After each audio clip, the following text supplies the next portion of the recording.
শুভ দুপুর বন্ধুরা, তোমরা সবাই কেমন আছো?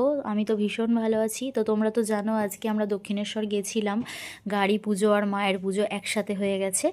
তো দেখো আমার মা যে এই খাবারগুলো দিচ্ছে এখানে যারা অসহায় মানুষরা আছে তো তাদেরকে।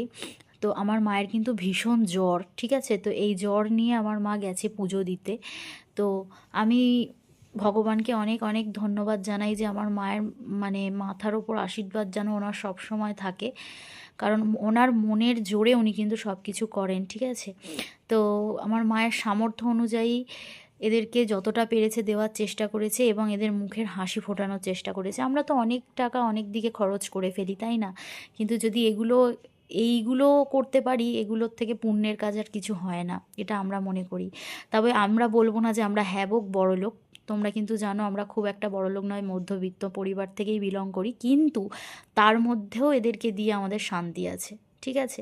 তো এই কাজটা আমার মা করছে দেখে আমার ভীষণ ভালো লেগেছে। তোমরা ভিডিওটা কীরকম লাগলো একটু কমেন্টসের মাধ্যমে শেয়ার করো, বলো।